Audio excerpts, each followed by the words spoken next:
I was that person, for a decade, hardcore protocol after protocol, diet after diet, supplement, biohacking, like intensely, Mhm. and I know it was like just a different version of the same thing. Even when there were different diagnoses and different types of protocols and different supplements, you think you're doing something different and you're not.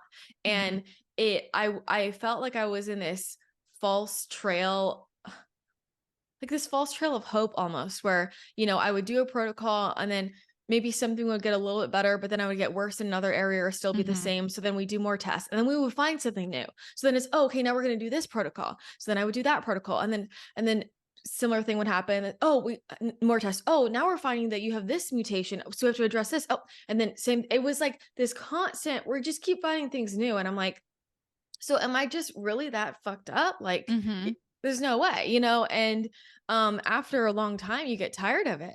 You get tired of it. And I mean, there are so many people who, the second they just give up all the hard work they've been doing on their health, they heal. You hear all these stories, people just start like, I mean, and that was part of my journey too, like really just not giving a shit, eating whatever I wanted, doing whatever I wanted, letting go of all my health practices.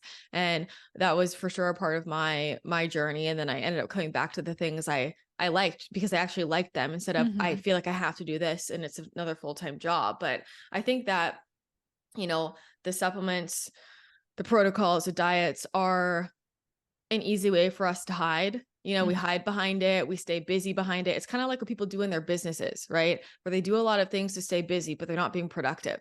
Mhm. So you feel like you're doing something because you're busy the whole time, but like you're not actually doing the work that's going to move the needle. And that's the same thing with the emotional and the energetic work. So it's like, if somebody wants to stay on that track, that's okay. But then you have to take responsibility for your results. And maybe that does get you the results that you need. I mean, and there are plenty of people who they are having symptom and they do just need to do something quick and it clears it and Mhm. it's on the physiological level. But when you're dealing with like chronic, deep underlying things, that's not the only thing going on.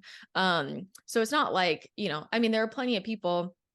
I don't know. I mean, I could go on a trip and get a parasite, and do Yeah. a parasite protocol and it would go away, in a couple months. But had I not done all of that underlying work, which I continue to be doing all the time, it's not just like I did it and I'm done. It's a lifestyle. Mhm. Um, then it wouldn't really work out that quickly. So that's the thing, I'm just like, they're your results. And if you are a results oriented person, to me, it's like you've got to consider the energetic component because that's literally just how physics works. Mhm. And I think that some people wanna ignore that. They wanna ignore the quantum physics. They wanna ignore all that, the energy Mhm. aspect. They're like, what does that have to do with my physical body?" Like, everything. Yeah. I mean, you are energy. Like, isn't that and that's the thing, people will say things to me and I'm like, do you agree that everything is energy? And pretty much everybody's like, yeah, of Mhm. course. Like that's it's literally what you learn in science, like day whatever, early on. Mhm. Like, okay, so then how could you think that working on the energy field would not be relevant? And that usually just kind of gets them to think. Um, so yeah, I don't know. I'm not really, and you know me, I'm not really interested in convincing people of anything. So I don't Mhm. really like if somebody is wanting me to like justify or explain like in that way, I'm just not the right person. I'm happy to talk about things to somebody who wants to learn more. But if somebody's trying to get me to convince them, like it's just, first of all, not my job. Second of all, Yeah. not how I want to use my own energy.